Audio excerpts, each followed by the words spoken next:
Welcome to this episode of the Biology of Trauma podcast. I'm your host, Dr. Aimie. In this episode, I'm challenging the notion that chronic pain is caused by stress.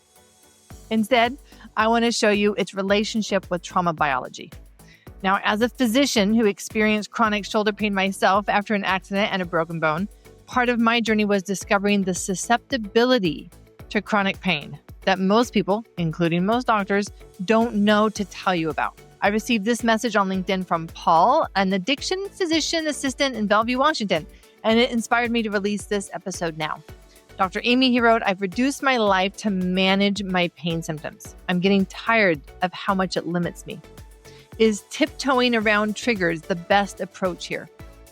Paul, I'll be answering your question at the end of this episode, where in this episode, you will learn the critical difference between a stress response and a trauma response in the body, the actual physiology, how the nervous system gets stuck in a chronic trauma response, and how a chronic trauma state or functional freeze is part of what creates the conditions for chronic pain.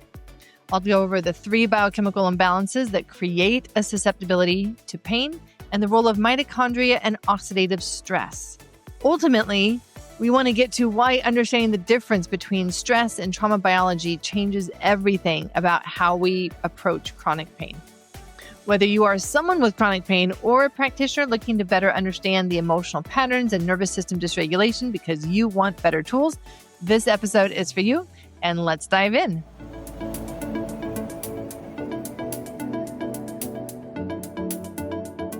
I will never forget the moment that I realized that something was seriously wrong with my health.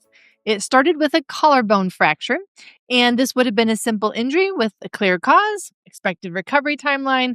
But a year later, I was still struggling with chronic pain in this shoulder. It was not getting better. As a physician trained in human physiology, I should have understood what was happening, but I did not. And by 2014, I could not ignore all of the things going wrong with my health, my life, my relationships. I was struggling now with debilitating fatigue, and the shoulder pain had become my constant companion, and I had even had a surgery to try to fix the pain. And I found myself one morning in my Portland apartment outside of the OHSU hospital where I was a general surgery resident, and I could not get out of bed one day. And this ended up being the moment that helped me see that my body was storing trauma, not just stress. Looking back, the signs had been there all along. It had actually started with a viral infection in college that had evolved into recurring episodes of fatigue. And so I had thought that the solution was just to push through because there was nothing else to do for those kinds of chronic episodes of fatigue. And over the years, that pushing through pattern became so habitual for me that it's what allowed me to survive. It's what allowed me to function. It's what allowed me to be a general surgery resident and to ignore my body's messages. And so in the meantime, I had developed anxiety, depression. I was on 2 mood medications, Zoloft and Wellbutrin for those. I had chronic constipation and cycling abdominal pain that I didn't understand. I just ignored and pushed through. I was 30 pounds overweight, and then that shoulder pain. But what happened is I also found my blood work was showing positive autoimmunity.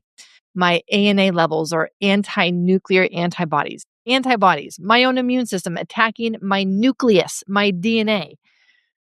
And that's when I realized this is trauma that my body is holding, not just stress. Let me explain, because this is a myth that we need to bust right now, that stress is what is causing the chronic pain. That is not true.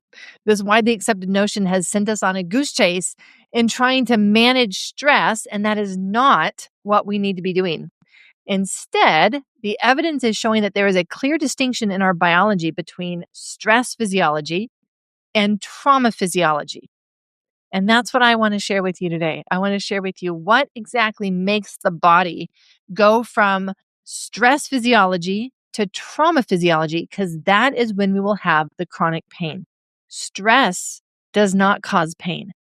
In fact, all the evidence points to the opposite. The evidence points that stress naturally will numb pain, and that stress plus rest is where we get the growth. So we want stress, and there's something else that we are missing in this picture then of when does stress become a trauma and how can we prevent that? How do we help our body stay in the growth zone and not in the trauma zone? And it was during my medical leave that I started to have these insights for myself. And this is how I discovered that I had my own biology that was creating a sensitivity for chronic pain.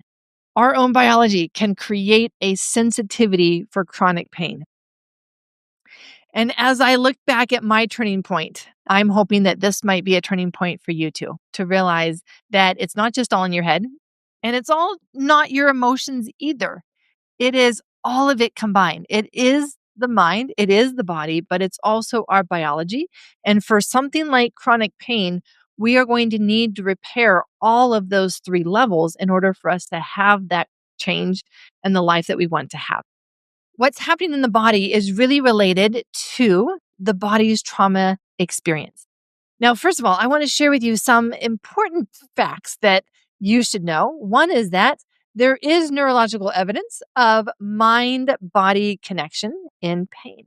Just in the US alone, chronic pain affects up to 28 to 65% of the US population. And the burden, the cost to society on that is enormous. And it's only growing. I also find it so fascinating that at Harvard Health Publishing, they have started to recognize the clear role of mind body therapies, and specifically in the ability to not only reduce pain, but reduce the use of opiates or those pain pills that help a person function with chronic pain. Now, I just shared with you that there is this myth that stress is bad. And that actually what's bad is when that stress response becomes a trauma response. Let's break that down. The body has a very specific physiology that adapts to every moment of our life. You will see this when you're going from inside your house to outside your house, and there's a change in temperature. And whether it's a cold day outside or it's a hot day outside, your nervous system adapts to that temperature in order to help you survive. This happens instantaneously.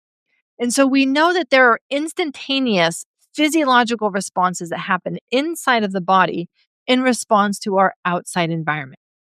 And that is what stress and trauma are. They are physiological responses to our environment in order to help us survive. Our body is naturally designed with these program systems by the time we are born. In fact, if we cannot instantaneously change our physiology in response to our environment, we would not be able to survive our birth. This is what has to be built into our nervous system before we can be born. And that is why there is an age cutoff at which point a premature baby will just not survive life. They haven't had the time to have these survival responses programmed into their nervous system. Their body does not adapt, or maybe it doesn't adapt fast enough yet. We require instantaneous responses, internal responses to things happening outside of us. So here's where this makes a big difference with stress and trauma. Because the difference between stress and trauma is the difference between feeling, sensing, knowing that there's something that I can do about it. And the difference being feeling powerless. Can I do something about this problem? Can I do something about this danger? Do I have a chance at being able to overcome this challenge? Well, if that's the case, my body is going to respond with the stress response. And we'll go over some of that physiology in a minute. But if we are sensing, and by we, I mean our nervous system, if the perception is that there's nothing we can do, there's nothing we can do, that makes this situation feel like it's too big for me and I am powerless. Anytime I feel powerless, my body, my physiology is going to adapt instantaneously, just like it were adapting to the temperature. Instantaneously, it's going to adapt in order to help me survive. And the survival strategy for surviving moments where there's nothing that I can do versus those moments where, no, there is something I can do and let me give it a chance. Those survival strategies are very different. If my body senses that there's something that I can do, it's going to do everything that it can. And inside of the body, inside of the cell, what happens is that everything wakes up. Everything goes into supercharged mode. Everything goes into superhuman mode. If we were driving our car, this would be where our foot goes all the way down on that gas pedal. If you have a fancy car, you'd be putting on your sport mode. This is supercharging your body. This even goes down to the cellular level. So inside of every cell, you actually have thousands of these factory houses that make energy. They take the food that you eat, they take the oxygen that you breathe, and they put it together, and voila, they spit out energy in the form of ATP. That's the currency of our energy in our body. Those factory houses get supercharged in the stress response because we need to have more energy in order to respond to the problem that just came into our life. If we're going to give it our best go, we need all the energy that we can make. And so we're both making more energy and we're using up more energy. How does that happen? Our blood gets shunted away from those parts of our body that aren't needed for taking action. Stress is about taking action. And so even the blood is shunted away and put towards those places that need more energy to take action. Your brain is one of those. Your brain is very alert when you are in stress mode. It's problem solving in real time, faster than your logic, of course. It's being able to process, which exit do I choose, for example? Do I climb the fence? Do I run around the fence? It's making these split-minute decisions, and it needs energy to make those split-second decisions. So your brain gets a lot of blood in that stress response. Your muscles, your muscles, of course, are the ones that take energy in order to move. They've got to take action. So your muscles get all of this blood, and there are different parts of your body that aren't useful for taking action. Things like your digestive system. That's not exactly the priority when we're needing to take action. And so blood gets shunted away from our digestive tract into these places like our brain and our muscles in order to take action. This is when I feel like there's still something that I can do about it. Now, let's talk about crossing this critical line of overwhelm. This critical line of overwhelm is what makes the difference between a stress and a trauma. What makes the difference between a stress and a trauma is this critical line of overwhelm. So that if I am in the stress and I am taking action, the minute that my nervous system senses that there's actually nothing that I can do now, I've done my best perhaps, and it wasn't good enough, it's going to cross that critical line of overwhelm. And that critical line of overwhelm, this is where we feel not just powerless, we feel trapped. In my book, The Biology of Trauma, I call it hitting the wall. Hitting the wall because there's nothing that I can do to get over that wall. I am trapped, and that makes this danger inescapable. And when something is inescapable and it's at the degree that I feel like it would threaten my life, now I feel trapped, I'm powerless, and I'm all alone. It's just me up against this problem. And that is when our physiology changes into the trauma response.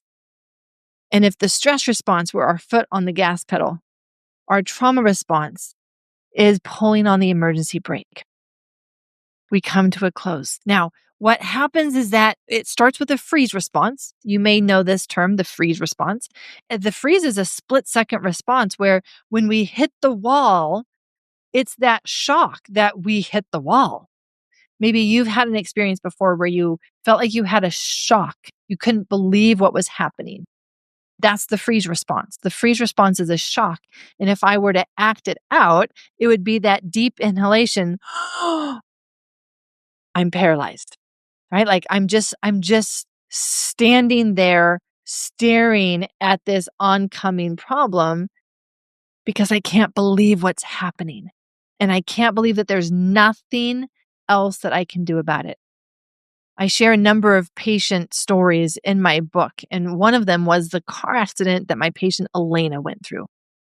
And in that, I described the freeze moment that she had, where she heard skidding tires, she looked up, she saw an oncoming car, her body goes into the stress response, and she starts trying to outmaneuver, she starts pumping her brakes. That's the stress response. We're taking action for the problem. But then she realizes as the car continues to come towards her that there's nothing else that she can do. The car is going to hit her. That's the moment that she freezes. She didn't freeze at the time when she thought, I might be able to outmaneuver this. When we freeze is the moment when we realize that there's nothing else that we can do. Trapped, powerless, and alone. That is when our body will go into a trauma response. Now, how does chronic pain fit into this picture? Chronic pain develops when we do not know how to complete that trauma response. When we don't complete a response, our body gets stuck in it. And in this case, getting stuck means our body continues to feel that there's a sense of danger. It doesn't know that the story is over. For Elena, for her body, it still feels like it's watching this oncoming car. It doesn't know that the accident is over. And for her, what that looked like was developing a diagnosis of autoimmunity, lupus specifically, a year after that car accident. So completing this trauma response is how we reset our body to safety. I want you to think of the example of a firefighter. They go and they fight this fire. How do they reset back to safety? Well, they've got to know that the fire's over. If they don't get that message that the fire's over, internally, they stay fighting a fire. And is that not what happens to us? Internally, we feel that we are still in danger and we're still fighting for our life. That is what then develops the biology that creates chronic pain. We've covered a lot already. Here's what we've covered. We've covered the crucial difference between stress physiology and trauma physiology and why this changes everything. We've covered what happens when you cross that critical line of overwhelm and your body shifts into the trauma response. What's coming up next are the biochemical imbalances that create our susceptibility to chronic pain. Now, one of the most fascinating research on this comes from Dr. John Sarno. I'm sure that you've heard his name before, but I want to highlight some of the things that struck me when I was doing my research around my own chronic pain, and it led me to the biology pieces that I will share with you next. Dr. John Sarno's groundbreaking work on the TMS that he called it, tension myositis syndrome, now more often referred to as the mind-body syndrome.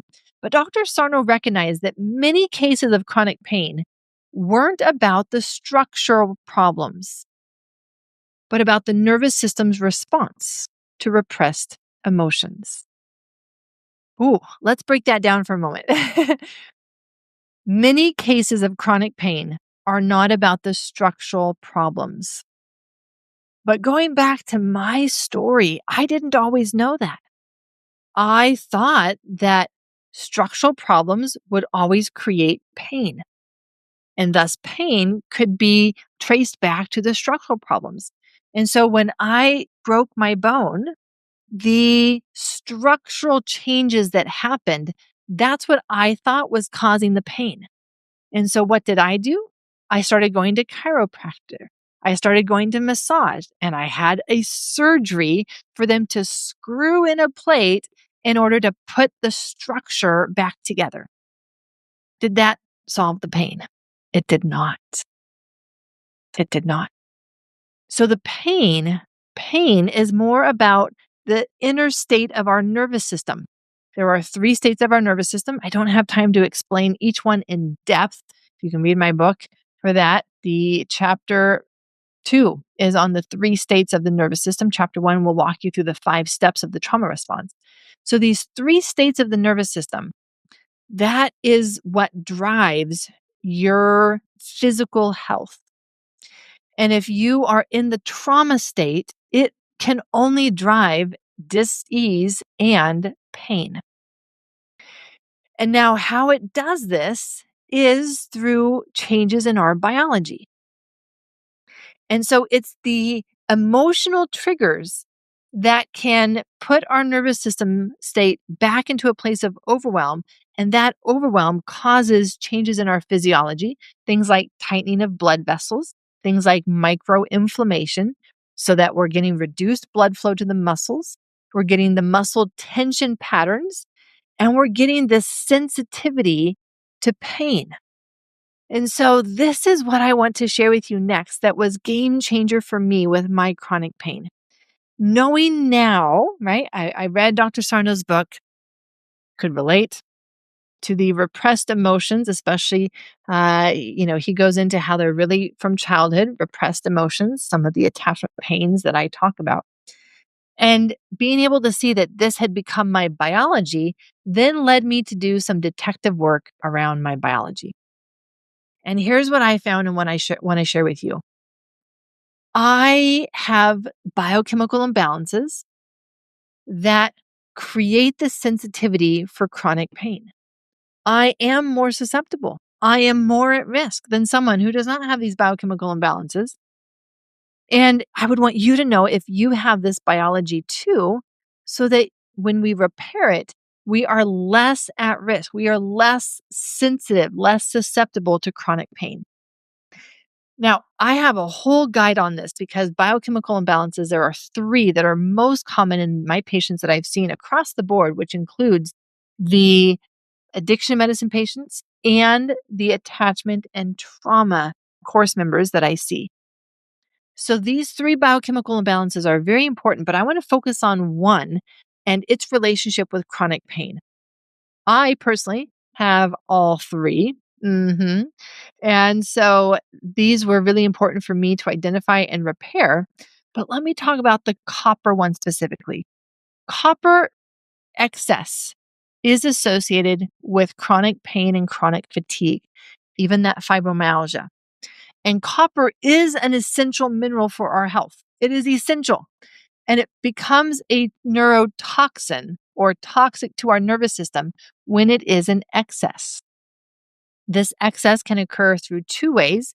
One is through a high copper to zinc ratio in the blood, and another is through high levels of the high copper to zinc ratio and then the high free copper. There is a protein in our blood that should bind up that copper as it travels through the blood. And if that protein is low, then there will be excess copper in the blood for what the amount should be. So we either have low zinc to high copper ratio, or we have less of this protein.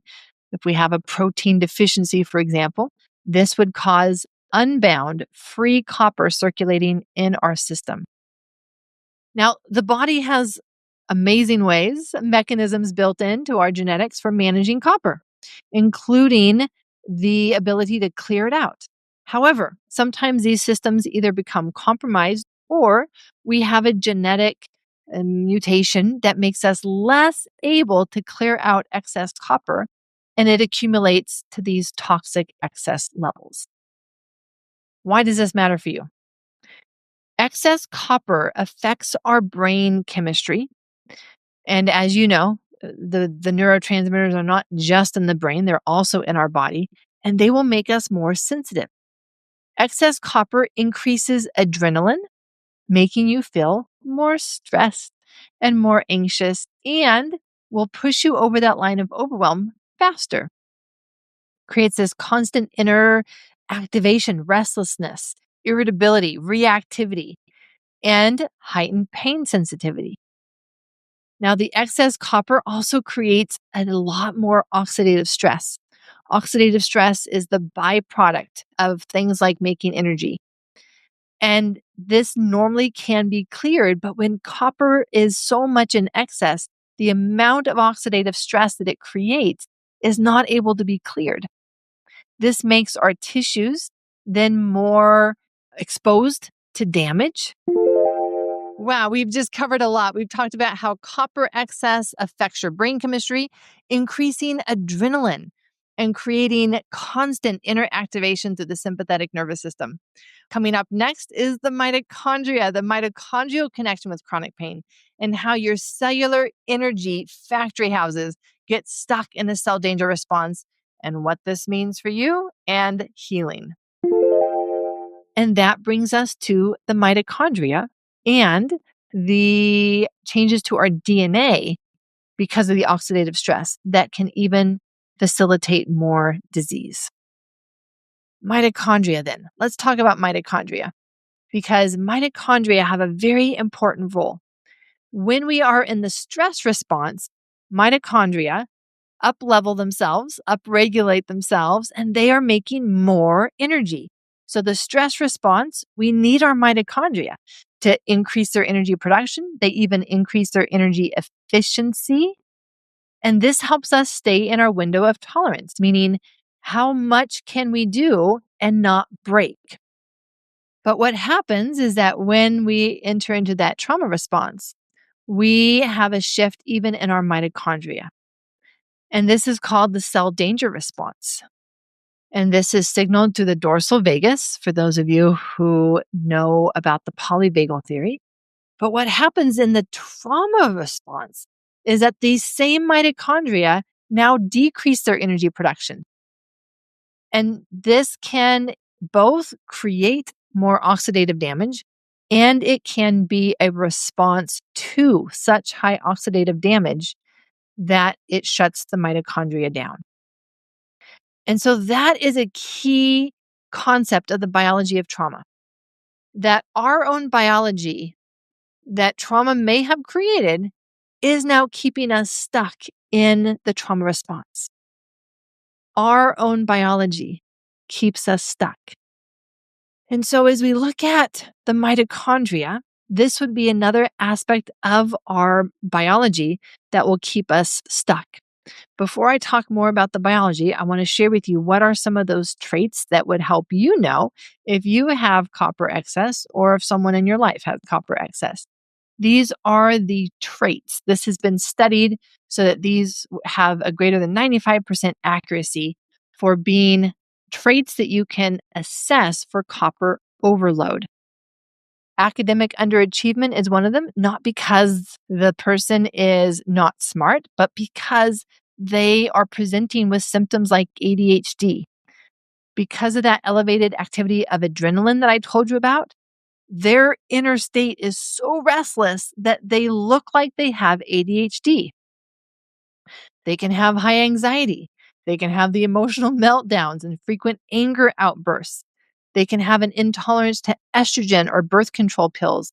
In fact, these people with high copper can tend to have the more symptoms in their period, in their monthly period, and a harder time going through menopause because of the effects of copper on the different hormones like estrogen.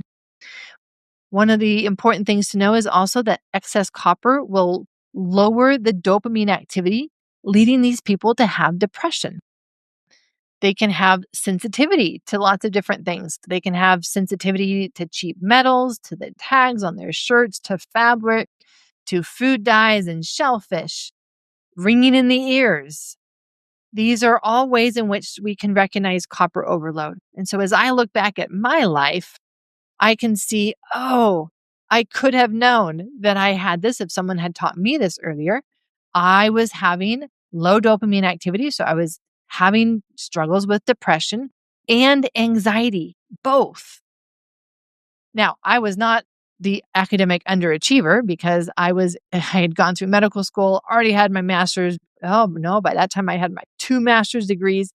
But when I look back at what I had to do to push through in order to do those, it makes all the sense in the world now of why my body crashed. It's because it was fighting my own biology. It was having to push through so much oxidative stress, so much adrenaline, so much of my own biology was making it harder for me to function and get through the day. I want to share with you the story of Kelsey because Kelsey is one that you might relate to because, like me, when she looked back at her childhood, she did not see trauma, but she grew up with a mother with some alcohol problems. And Kelsey became the silent, responsible one, always making sure that her mom was okay, that she was okay, that her brother was okay. And she developed chronic pain from her sports injuries. And so as she came in and she started repairing her mind, her body, and her biology, the 3 levels that need repair, she was able to get off the thyroid medication for her autoimmune condition that she had developed by her early 20s. And she learned to complete the movements that helped her body reset to safety. This allowed her to be more present with her clients, her family, which for her was really important because she didn't want to pass on that family dynamic to her children. And so it allowed her to be more joyous, more alive, and more present as a parent, but also as a practitioner. And so when we can repair the biology, it makes a big difference, even though that will not be all that we will need to do. But I do want to share with you the mitochondria. The mitochondria will need repair from this oxidative stress. There are other toxins that we can accumulate as well that will need to be repaired. And so the mitochondria are what need to be repaired for us to be able to come out of a chronic trauma state where we always feel like we are in danger. The reason for this is that healing takes energy. And so if we cannot make the energy because our mitochondria are burdened down with oxidative stress and with other toxins, we won't have the energy to change. Creating change in any area of our life, creating change takes energy. This was one of Einstein's principles. Energy times mass. We've got to have the energy to change the direction of a mass that's flying in the air. Energy. We've got to have the energy. And so the biochemical imbalances will drain our energy for sure, will drain our energy, but that won't be enough to just address the biochemical imbalances. We also need to help our mitochondria. So when I'm working with a patient who has any degree of chronic pain, and here's what I would want you to know as we close. Any patient who has chronic pain, I help them recognize that this is a pattern of trauma stored in their body, not a response to stress. The stress management techniques are not going to work. They're not going to be enough because we're not working with stress. Stress is a child compared to the big mountain that is trauma. And so that's where we need to apply the work. We need to go for the root cause, which is the nervous system stuck in a trauma state. And in order to do that, we need to bring energy into the system. How do we bring energy into the system? Get to know your biochemical imbalances. I'll share a guide with you in order for you to help know if you have one of those biochemical imbalances, especially that copper excess. Start taking a supplement to help your mitochondria be able to make more energy. Because even when it can make more energy, it has more energy to clear out toxins. It has more energy to clear out that oxidative stress. And so you can't go wrong by helping your mitochondria be better. What I take from my mitochondria includes some of those supplements directly for oxidative stress, like vitamin C.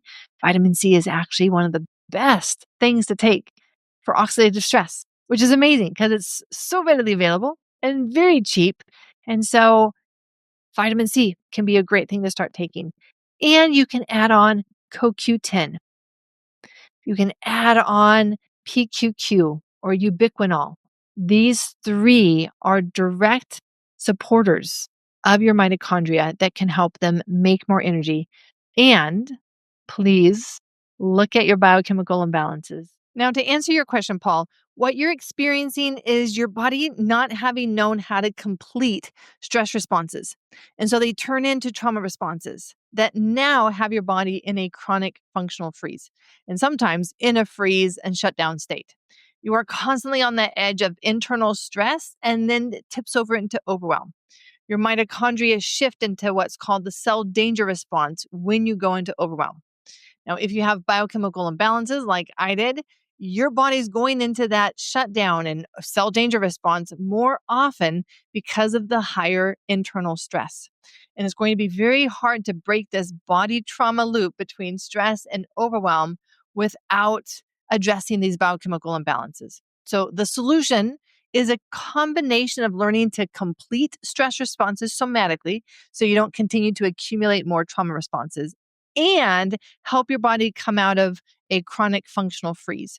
You will need to incorporate the 3 levels of repair that I talk about to do this: mind, somatic, and cellular repair to create that inner biology of safety that will have your body coming out of a functional freeze. Now, you will also want to start looking at the traits that I mentioned in the episode to see if copper excess, for example, might be part of your journey. And then you can support your mitochondria to bring energy into the system. You can start with things like vitamin C for oxidative stress. CoQ10 or ubiquinol are great for helping the mitochondria make more energy. We want to focus on bringing energy into the system and untrapping the blocked energy or the charge from uncompleted responses. And this will be what helps your body come out of a biology of trauma. If you'd like to get details on how to do these things, I have resources for you in the show notes. First of all is going to be my Biology of Trauma book, how the body experiences and holds pain, fear, overwhelm, and how to heal it. You can order now. I am including a bonus bundle if you are going to be ordering it now up until its release date on September 23. So head over. I'll have a link in the show notes for how to get this bonus bundle when you pre-order before September 23. If you are ready to do the somatic piece and bring in this idea of creating a biology of safety, you will want to do the 21-day journey with me. This is where you will learn how to create a somatic felt experience of safety. And the people who are taking this 21-day journey with me experience a 26% decrease in daily physical pain by the end of the journey. That is very helpful, especially to no longer have to limit your life because of the pain. I will also have a link to the 3 most common biochemical imbalances that I talked about in this episode. And if you want more around chronic pain, you've got podcast episode 96 and podcast episode 91. Both of those went into different aspects of chronic pain. There's also a YouTube video that I will put the link to that. This was on the trauma behind chronic pain and breaking that cycle. I am here to save you time and money by bringing you practical information that will help you accelerate the healing journey. So please take a moment to subscribe, leave a review if you have already subscribed, because your reviews and feedback are how I know how to improve the podcast, bring you great content, and help others find the information that can change their lives as well. I'm your host, Dr. Aimie. Until next episode, lots of love.